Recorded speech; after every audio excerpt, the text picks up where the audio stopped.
Welcome to magazine story. అదరలేదు బెదరలేదు, దారుణ నిర్బంధానికి ఎదురొడ్డి నిలిచారు. 5 కోట్ల ఆంధ్రుల గొంతుగ్గా హోదా కోసం ఎలుగెత్తి నినదించారు. గల్లీ నుంచి ఢిల్లీ దాకా ఎన్నో పోరాటాలు చేసి జనాకాంక్షను చాటారు వైఎస్ జగన్. ఈ అలుపెరగని పోరులో ఎన్నో ఆటంకాలు, అంతకు మించి తెర వెనుక కుయుక్తులు, అన్నిటిని తట్టుకుంటేనే ఉద్యమ వేడి రగిలించారు జగన్. అయితే ఎన్నికల వేళ హోదా విషయంలో వైఎస్ఆర్ సిపిపై తప్పుడు ప్రచారం చేయబోయిన టీడీపీ అడ్డంగా దొరికిపోయింది. 5 ఏళ్ల పాటు హోదాను వ్యతిరేకించింది వాళ్ళేనని ఆధారాలతో సహా తేలిపోయింది. హోదాకు వెన్నుపోటు. ఇదే వాల్టి మ్యాగజైన్ స్టోరీ.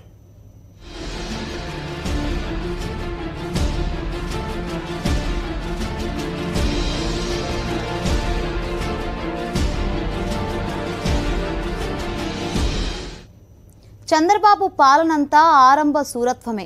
4 ఏళ్లు బీజేపీతో అంటకాగి ఒక్క విభజన హామీని సాధించలేకపోయారు.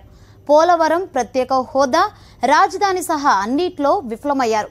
హోదా కంటే ప్యాకేజీనే బెటర్ అని 4 ఏళ్లు వాదించి చివరాఖరికి యూటర్న్ తీసుకున్నారు. పైగా ప్యాకేజీని తానెప్పుడు సమర్థించలేదంటూ బొకాయిస్తున్నారు. హోదా నినాదాన్ని 5 ఏళ్లు సజీవంగా ఉంచిన వైఎస్ఆర్ సిపికి ఎక్కడ క్రెడిట్ దక్కుతుందోనని తప్పుడు ప్రచారానికి తెరలేపి అడ్డంగా దొరికిపోయారు. విశాఖపట్నంలో పెట్టుబడుల సదస్సు పెడితే ప్రత్యేక హోదా కోసం జల్లికట్టు స్ఫూర్తిగా పోరాడాలని పిలిపించి అడ్డపడడానికి వచ్చాడు. మనం గట్టిగా వ్యవహరించాం. విన్నారుగా చంద్రబాబు మాటలు. విశాఖలో పెట్టుబడుల సదస్సు పెడితే ప్రత్యేక హోదా కోసం జల్లికట్టు స్ఫూర్తిగా పోరాడాలని పిలుపునిచ్చి అడ్డుపడటానికి వచ్చాడు. మనం గట్టిగా వ్యవహరించాం. ఇది 2 రోజుల క్రితం కర్నూలులో జరిగిన ప్రచార సభలో చంద్రబాబు చెప్పిన మాటలు. ప్రత్యేక హోదా కోసం వైఎస్ జగన్ పోరాడితే అవసరం లేదని అడ్డుకున్నామనేది చంద్రబాబు వ్యాఖ్యల సారాంశం. అంటే హోదా విషయంలో తన మనసులోని మాటను చంద్రబాబు బయటపెట్టారన్నమాట. హోదా గురించి చంద్రబాబు ఇలా మాట్లాడటం కొత్తేం కాదు. గతంలో 100ల సార్లు ఇలాగే మాట్లాడారు. హోదాతో ఏం వస్తుందని ఒకసారి, హోదా ఉన్న రాష్ట్రాలకు ఏం ఒరిగిందని మరోసారి ప్రశ్నించారు. హోదా కంటే ప్యాకేజీనే బెటర్ అని వాదించారు. హోదా పేరెత్తితే జైలు తప్పదని హెచ్చరించిన ఘన చరిత్ర కూడా చంద్రబాబు సొంతం. పార్లమెంటు సాక్షిగా కేంద్రం హామీ ఇచ్చినా రాష్ట్రానికి హోదా రాకపోవడానికి ఎవరు కారణం? హోదా విషయంలో గత ఎన్నికల సమయంలో చంద్రబాబు ఏం మాట్లాడారు? అధికారంలోకి వచ్చాక ప్లేట్ ఎలా ఫిరాయించారు? ఎన్డీఏతో కలిసి ఉన్నంతకాలం ప్యాకేజీనే బెటర్ అని ఎందుకు వాదించారు? ఎన్డీఏ నుంచి బయటకు వచ్చాక యూటర్న్ ఎందుకు తీసుకున్నారు? వారు కాదని ఇంకా ఎక్కువ డబ్బులు ఇస్తున్నారు అనుకో, ఇంక నీ బాధ ఏముంది? ఇంకా ఎక్కువ డబ్బులు ఇస్తే నేను కాదన్నా కదా. కాదు, కోడలు మగబిడ్డ కంటారంటే అత్తొద్దు అంటున్నా. మరి హోదా విషయంలో విపక్ష వైఎస్ఆర్సీపీ ఎలాంటి పోరాటాలు చేసింది? క్షేత్రస్థాయిలో జగన్ ప్రజలను ఎలా చైతన్యపరిచారు? పార్లమెంటు వేదికగా వైఎస్ఆర్సీపీ ఎలా పోరాడింది? వైఎస్ఆర్సీపీ ఎంపీలు రాజీనామా చేసి ఆమరణ దీక్షకు ఎందుకు దిగారనేది తెలియాలంటే 5 ఏళ్లు వెనక్కి వెళ్లాలి. రాజకీయ స్వార్థం కోసం ఉమ్మడి రాష్ట్రాన్ని అడ్డగోలుగా విడగొట్టిన కాంగ్రెస్ ఏపీకి తీవ్ర అన్యాయం చేసింది. రాజధాని కూడా లేని విభజిత ఆంధ్రప్రదేశ్ కు న్యాయం చెయ్యాలని ప్రజలంతా ముక్త కంఠంతో నినదించడంతో 5 ఏళ్లు ప్రత్యేక హోదా ఇస్తామని హామీ ఇచ్చింది. 5 ఏళ్లు కాదు 10 ఏళ్లు హోదా కావాలని రాజ్యసభ సాక్షిగా బీజేపీ ఎంపీ వెంకయ్యనాయుడు పట్టుబట్టారు. కానీ కాంగ్రెస్ స్పందించలేదు. ఈలోపు సాధారణ ఎన్నికలు రావడంతో మోదీ చరిష్మాతో ఎలాగైనా అధికారంలోకి రావాలనే ఉద్దేశంతో చంద్రబాబు బీజేపీతో జట్టు కట్టారు. 2 పార్టీల నేతలు కలిసి ప్రచారం చేశారు. తిరుపతి ప్రచార సభలో ఏపీకి 10 ఏళ్లు ప్రత్యేక హోదా ఇస్తామని మోదీ చెబితే కాదు 15 ఏళ్లు ఇవ్వాలని చంద్రబాబు కోరారు. బీజేపీ నేతలైతే అధికారంలోకి వచ్చేది తామేనని, ఖచ్చితంగా ఏపీకి 10 ఏళ్లు ప్రత్యేక హోదా ఇచ్చి తీరతామని ఊరూవాడా చెప్పారు. రాష్ట్రాన్ని విభజించి కాంగ్రెస్ అన్యాయం చేసిందని, ఏపీకి న్యాయం జరగాలంటే టీడీపీ బీజేపీ కూటమిని గెలిపించాలని చంద్రబాబు ప్రతి సభలో ఓటర్లను కోరారు.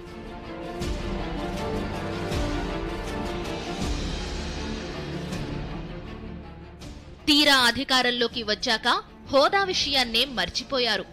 అక్కడ ఇక్కడ 2 చోట్ల ప్రభుత్వాల్లో కొనసాగుతూ కమిషన్ల కోసం కక్కుర్తిపడ్డారు. ఇసుక నుంచి గుడి భూముల వరకు, పోలవరం నుంచి రాజధాని వరకు అన్నింటా అవినీతికి పాల్పడ్డారు.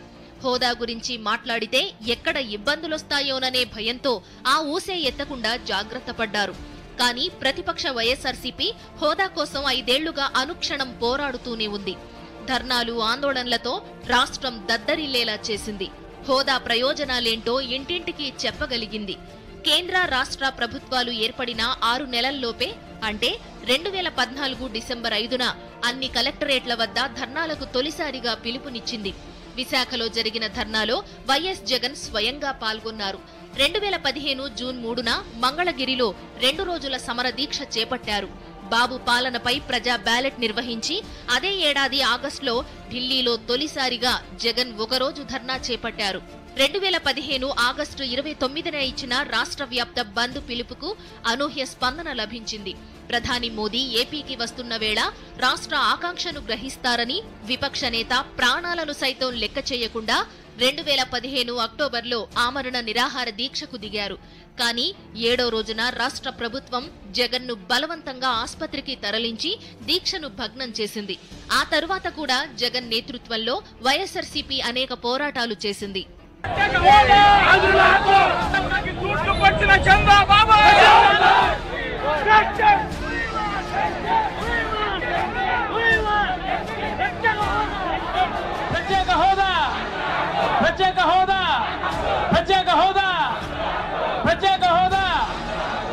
ప్రత్యేక హోదా వస్తే అనేక రాయితీలు వచ్చి లక్షల కోట్ల పెట్టుబడులు, వేల ఉద్యోగాలు వచ్చేవి. కానీ చంద్రబాబు తన స్వార్థ ప్రయోజనాల కోసం హోదాను కేంద్రానికి తాకట్టు పెట్టేశారు. హోదా విషయంలో రోజుకో మాట మార్చి ఏపీకి తీరని ద్రోహం చేశారు. హోదా ఏమైనా సంజీవన అంటూ అది ముగిసిన అధ్యాయమని ప్రకటించారు. హోదా కంటే ప్యాకేజీనే బెటర్ అని వాదించారు. ప్రత్యేక హోదా కోసం ప్రతిపక్ష వైఎస్ఆర్సీపీ ధర్నాలు, ఆందోళనలు చేస్తే ఉక్కుపాదం మోపారు. అయినా ప్రతిపక్ష వైఎస్ఆర్సీపీ వెనక్కి తగ్గలేదు. హోదాతోనే ఏపీ అభివృద్ధి సాధ్యమంటూ ప్రజల్ని ఏకం చేసింది. ప్రతిపక్ష వైఎస్ఆర్సీపీ ఉద్యమాలతో ఒత్తిడి పెరిగి కేంద్రం ప్యాకేజీ అంశాన్ని తెరపైకి తెచ్చింది. హోదాకు బదులు ప్రత్యేక ప్యాకేజీ ఇస్తామని అరుణ్ జైట్లీ ప్రకటించగానే అర్ధరాత్రి ప్రెస్ మీట్ పెట్టి మరీ చంద్రబాబు స్వాగతించారు. ఆ వెంటనే ఢిల్లీకి వెళ్లి జైట్లీకి సన్మానం చేయడమే కాదు, కేంద్రానికి కృతజ్ఞతలు చెబుతూ అసెంబ్లీలో ఏకపక్షంగా తీర్మానం ఆమోదించారు.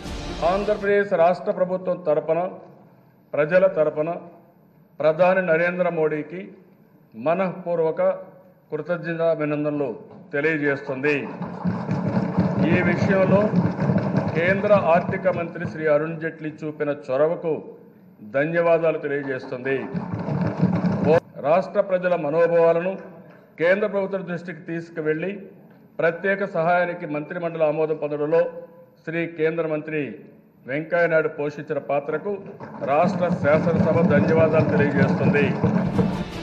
ప్యాకేజీని వైఎస్ఆర్సీపీ వ్యతిరేకిస్తే అభివృద్ధిని అడ్డుకుంటారా అంటూ చంద్రబాబు అండ్కో నిందలు వేశారు. హోదా కోసం ప్రతిపక్ష నేత వైఎస్ జగన్ యువభేరీ సదస్సులు నిర్వహిస్తే కళాశాలల యాజమాన్యాలను బెదిరించారు. హోదా పేరెత్తితే జైలు తప్పదని హెచ్చరించారు. చంద్రబాబు ఎన్ని బెదిరింపులకు దిగినా ప్రతిపక్ష వైఎస్ఆర్సీపీ అదరలేదు, బెదరలేదు. ఏపీకి ప్రత్యేక హోదా ఇవ్వాల్సిందేనని పోరాటం కొనసాగించింది.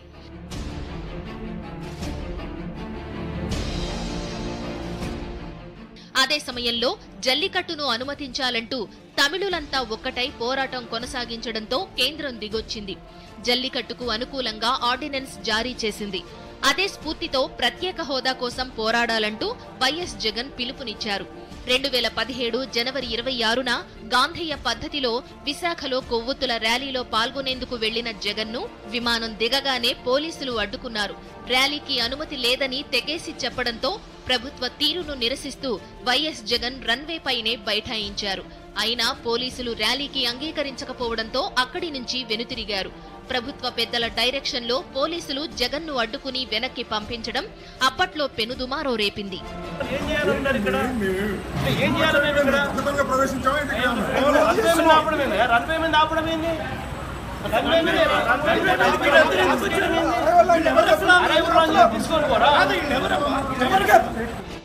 అయినా అటు కేంద్రం, ఇటు చంద్రబాబు స్పందించకపోవడంతో వైఎస్ఆర్సీపీ అవిశ్వాసం అస్త్రాన్ని ప్రయోగించింది. హోదా విషయంలో ఏపీకి చేసిన అన్యాయాన్ని నిరసిస్తూ కేంద్రంపై అవిశ్వాసం పెట్టడమే కాకుండా ఎంపీలతో రాజీనామా చేయిస్తామని వైఎస్ జగన్ ప్రకటిస్తే చంద్రబాబు హేళన చేశారు. అవిశ్వాసంతో ఏం ఒరుగుతుందని ప్రశ్నించారు. ఎంపీలు రాజీనామా చేస్తే ఉప ఎన్నికలు వస్తాయంటూ సెటైర్లు వేశారు. క్షేత్రస్థాయి నుంచి ఢిల్లీ వరకు హోదా కోసం ఉద్యమాలు చేసిన వైఎస్ఆర్సీపీ మోదీ ప్రభుత్వంపై మొట్టమొదట స్పీకర్కు అవిశ్వాసం నోటీసు ఇవ్వగానే మద్దతిస్తామని అసెంబ్లీ సాక్షిగా చంద్రబాబు ప్రకటించారు. ఆ తరువాత రాత్రికి రాత్రే ప్లేట్ ఫిరాయించి తాము అవిశ్వాసం పెడతామంటూ మరో కొత్త డ్రామాకు తెరలేపారు. అనంతరం ఎన్డీఏ నుంచి వైదొలిగారు. ప్రత్యేక హోదా విషయంలో ప్రజలంతా వైఎస్ఆర్సీపీకి బాసటగా నిలవడంతో తానెప్పుడూ ప్యాకేజీ కావాలని అనలేదంటూ మాట మార్చారు. కానీ వైఎస్ఆర్సీపీ మొదటి నుంచి ఒకే మాటపై నిలబడింది. ముందుగా చెప్పినట్టుగానే మోదీ ప్రభుత్వంపై అవిశ్వాసం ప్రవేశపెట్టింది. మార్చి 15 నుంచి ఏప్రిల్ 6 వరకు 13 సార్లు అవిశ్వాసం నోటీసులు ఇచ్చినా ప్రయోజనం లేకుండా పోయింది. దాంతో ఎంపీలంతా రాజీనామా చేసి ఏపీ భవన్ వేదికగా ఆమరణ దీక్షకు దిగారు.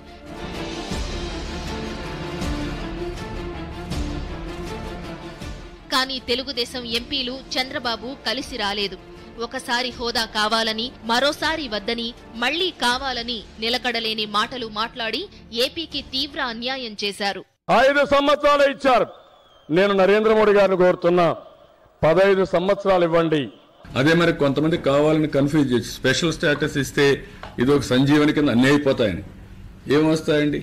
2 వస్తాయి. నేను అడిగింది ఫస్ట్, నా డిమాండ్ స్పెషల్ స్టేటసే. వారు కాదని ఇంకా ఎక్కువ డబ్బులు ఇస్తున్నారు అనుకో, ఇంక నీకు బాధ ఏమన్నా, ఇంకా ఎక్కువ డబ్బులు ఇస్తే నేను కాదన్నా కదా. ఈ యొక్క స్పెషల్ స్టేటస్ తోనే మొత్తం అయిపోతుంది, స్వర్గం అయిపోతుందని చెప్పి మాట్లాడుతున్నారు. 10 ఏళ్ళు స్పెషల్ స్టేటస్ వచ్చిన రాష్ట్రాలు స్వర్గాలు అయిపోలేదు. హోదా కంటే ప్యాకేజీనే బెటర్ అని చెప్పి తరువాత మాట మార్చిన చంద్రబాబు ఇప్పుడు సన్నాయి నొక్కులు నొక్కుతున్నారు. ఏ చిన్న అవకాశం దొరికినా ప్రతిపక్షంపైనే బురద జల్లే ప్రయత్నం చేస్తున్నారు.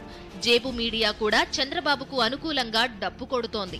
ప్రత్యేక హోదా విషయంలో చంద్రబాబు యూటర్న్ తీసుకున్నా స్పందించని జేబు మీడియా ఇప్పుడు ఆహా ఓహో అంటూ ఆకాశానికెత్తుతోంది. కానీ ప్రత్యేక హోదా విషయంలో మొదటి నుంచి వైఎస్ఆర్సీపీ ఒకే మాటపై నిలబడింది. హోదానే ఏపీకి సంజీవని అంటూ హోదాతోనే అభివృద్ధి సాధ్యమని చెబుతోంది. అందుకే ఎంపీలతో రాజీనామా చేయించి జాతీయ స్థాయిలో హోదాపై చర్చ జరిగేలా చేసింది. హోదా నినాదం ఇంకా సజీవంగా ఉందంటే దానికి కారణం వైఎస్ జగనే. గత 5 ఏళ్లుగా ఆయన పోరాటాలు చేయకుండా ఉంటే చంద్రబాబు ఆ జోలికే వెళ్లకపోయేవారని మేధావులు, విశ్లేషకులు అంటున్నారు. ప్రత్యేక హోదా గురించి మాట్లాడే అర్హత చంద్రబాబుకు లేనే లేదని, హోదాపై మాట్లాడే హక్కు ఒక్క జగన్కు, వైఎస్ఆర్సీపీకే ఉందని తెగేసి చెబుతున్నారు.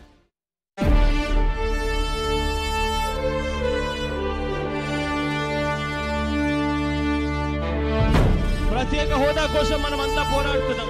ఈ జిల్లా ఒక హైదరాబాద్ అవుతుంది అని మనం మర్చిపోకూడదు. చంద్రబాబు నాయుడు గారికి ఇవన్నీ పట్టించుకోరు. ప్రధానమంత్రి నిర్ణయం తీసుకుంటే ఎందుకు ప్రత్యేక హోదా రాదు అని చెప్పి నేను అడుగుతా ఉన్నా. నేను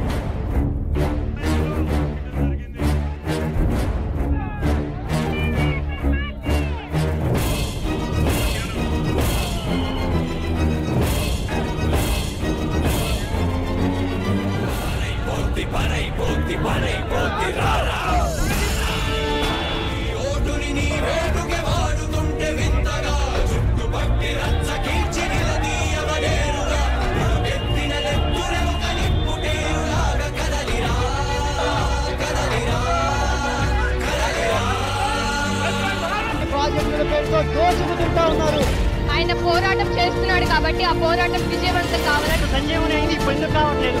ప్రత్యేక హోదా అప్పుడు గొప్పదైనప్పుడు ఎందుకు కావట్లేదు? మన 13 జిల్లాల్లో కూడా 13 హైదరాబాద్ తయారవుతాయి. 40 years ఇండస్ట్రీ అని చెప్పుకునే చంద్రబాబు రాష్ట్ర ప్రయోజనాల కంటే స్వప్రయోజనాలే ముఖ్యమని 5 ఏళ్ల పాలనలో నిరూపించారు.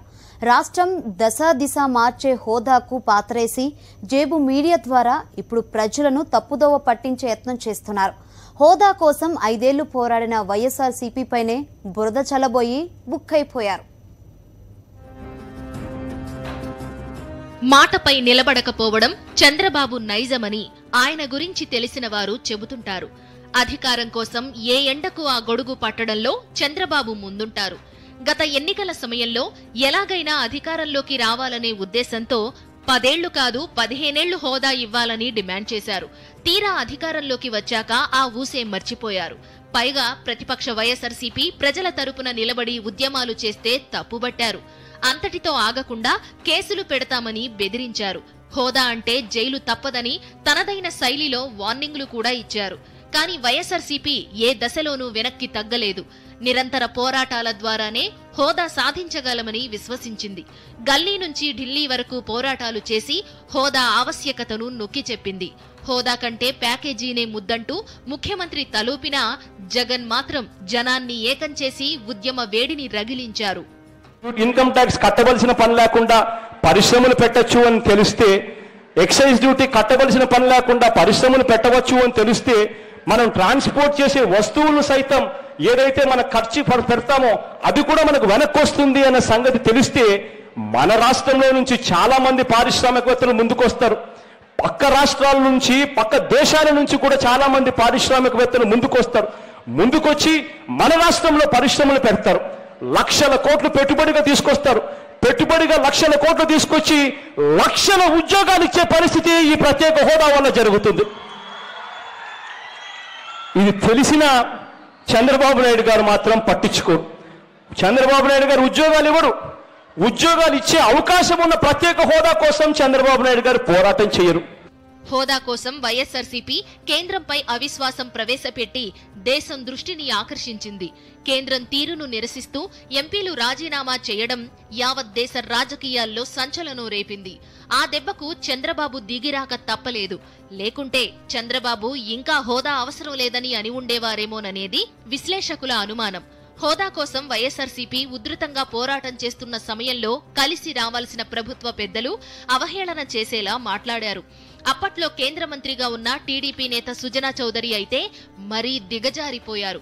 హోదా ఉద్యమాన్ని పందుల పోటీతో పోల్చి ప్రజాగ్రహానికి గురయ్యారు. అంటే జల్లికట్టు ఇల్లు ఆడుకోవాలి. అలాంటప్పుడు జల్లికట్టు స్ఫూర్తి కావాలంటే కోళ్ల పందాలో లేకపోతే ఇంకొక పందుల పందాలో చేసుకోవాలి. యాజిటేషన్ చేయడం అనేది అర్ధరహితం అని నా ఉద్దేశం. ఇప్పుడు సెంటర్ నుంచి రావాల్సిన మంచి అన్నీ జరుగుతూ ఉన్నాయి రాష్ట్రానికి. అది ఓరవలేక ఏదో ఒకటి చేయాలని చేయడం తప్ప వేరేం కనపట్లేదు నాకు. చంద్రబాబు నాయుడు గారి డైరెక్షన్ ప్రకారం అన్నీ చేసి తీసుకొచ్చాం. ఇప్పుడు సెంటర్ నుంచి రావాల్సిన మంచి అన్నీ జరుగుతూ ఉన్నాయి రాష్ట్రానికి. అది ఓరవలేక ఏదో ఒకటి చేయాలని చేయడం తప్ప వేరేం కనపట్లేదు నాకు. రాష్ట్ర మంత్రి చంద్రబాబు తనయుడు చినబాబు కూడా తానేం తక్కువ కాదని నిరూపించారు. హోదా ఏమైనా సంజీవన అని చంద్రబాబు వ్యాఖ్యానిస్తే లోకేష్ మరో అడుగు ముందుకేసి హోదా వచ్చిన రాష్ట్రాలేమైనా అభివృద్ధి చెందాయా అని ప్రశ్నించారు. అంతటితో ఆగకుండా జగన్ ప్రజలను తప్పుదోవ పట్టిస్తున్నారంటూ అమాయకత్వాన్ని ప్రదర్శించారు. జగన్మోహన్ రెడ్డి గారు ఈ రోజు యువకులందరినీ తప్పుదారి పట్టిస్తున్నారు. ఆయన ఎక్కడికి వెళ్ళినా ఒకటే మాడుతున్నారు, స్పెషల్ స్టేటస్ వస్తే ఉద్యోగాలు వచ్చేస్తాయి, అన్ని వచ్చేస్తాయి.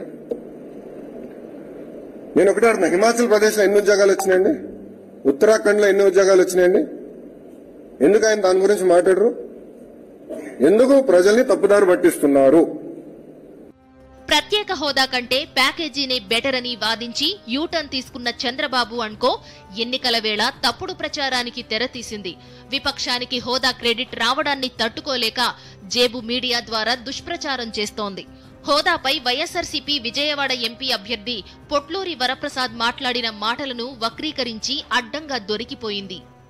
స్పెషల్ స్టేటస్ అంటే వేస్ట్ అన్నారు, ప్రత్యేక హోదా అంటే ఏమొస్తుందన్నారు, ఇదేమన్నా సంజీవన అన్నారు, ప్యాకేజ్ కన్నా కూడా మనం ఎక్కువ సాధించామన్నారు. ప్రత్యేక హోదా ఇచ్చిన ఈశాన్య రాష్ట్రాలు ఏం బాగుపడినాయి అని అన్నారు.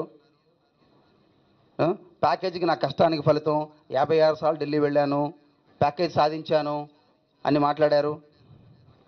ఏమిటి సార్, యు ఆర్ సీఎం గారు, మీరు 5 కోట్ల ఆంధ్రులకి you have been given leadership. ఇంతెందుకు ప్రత్యేక హోదా కోసం జగన్ గారు తమిళనాడు జల్లకిట్టు తరహాలో ఉద్యమం చేస్తుంటే మనం అడ్డుకున్నాం. అండ్ 2 రోజుల క్రితం కూడా కర్నూలు ఎన్నికల ప్రచార సభలో మీరు ప్రత్యేక హోదా గురించి మాట్లాడే ఎథికల్ రైట్స్ ఉన్నాయా అంటే ఐఎమ్ ఫీలింగ్ సాడ్ అండి. నేను ఈ ఊర్లో పుట్టి పెరిగాను, ఈ రాష్ట్రంలో పుట్టి పెరిగాను. ఎలా పడితే అలా మాట్లాడే left turns, right turns, U turns, front turns, back turns, ఇవన్నీ అంటే రేపు మన పిల్లలు ఏం నేర్చుకుంటారండి? ఇదే రాజకీయం అంటే. దీన్ని కాంట్రవర్సీ డ్రాగ్ చేసేసి నెక్స్ట్ 20 రోజులు పబ్బం గడిపేద్దామని ప్లాన్. అది జరగనివ్వం. నెక్స్ట్ 20 రోజులు కంట శోషించేంతగా రోజుకి 20 సార్లు పిలవండి. టెర్రరిస్టులు అనండి, స్మగ్లర్లు అనివ్వండి, ఏదైనా అనివ్వండి. We will not respond. ఎంత సంయమనం అంటే అంత సంయమనం పాటిస్తాం. ఏవైనా మాట్లాడండి, ఏవైనానండి, మేము తలంచుకుని మేము పని చేసుకుని వెళ్ళిపోతాం. Hour goal is April 11th. April 9th కాదండి, April 11th. ఎవరు తీసిన గోతిలో వాళ్లే పడతారన్నట్టు హోదాపై వైఎస్ఆర్సీపీ నేతల వ్యాఖ్యలను వక్రీకరించబోయి చంద్రబాబు అడ్డంగా దొరికిపోయారు. హోదా కోసం జల్లికట్టు స్ఫూర్తితో పోరాడాలని పిలుపునిచ్చిన జగన్ను అడ్డుకున్నామని కర్నూలు సాక్షిగా చెప్పి తన మనసులోని మాటను బయటపెట్టారు. మొత్తానికి ప్రత్యేక హోదా విషయంలో చంద్రబాబు మరోసారి ప్రజల దృష్టిలో పలచనయ్యారు. కానీ ప్రతిపక్ష వైఎస్ఆర్సీపీ ఆనాటి నుంచి ఈనాటి దాకా ఒకే మాటపై నిలబడింది. హోదానే ఏపీకి సంజీవని అని నినదిస్తోంది. ఎన్నికల ప్రచారంలోనూ వైఎస్ జగన్ అదే విషయాన్ని చెబుతున్నారు. హోదా రావాలంటే వైఎస్ఆర్సీపీని గెలిపించాలని పిలుపునిస్తున్నారు. హోదా వద్దు, ప్యాకేజీ ముద్దు అన్న చంద్రబాబు జరిగిన నష్టం నుంచి బయటపడేందుకు జేబు మీడియా ద్వారా తప్పుడు ప్రచారానికి దిగుతున్నారని మేధావులు, విశ్లేషకులు అంటున్నారు. హోదాకు వెన్నుపోటు. ఇది ఇవాల్టి మ్యాగజైన్ స్టోరీ. మరో ఇంట్రెస్టింగ్ టాపిక్ తో మళ్ళీ కలుద్దాం. Stay with us.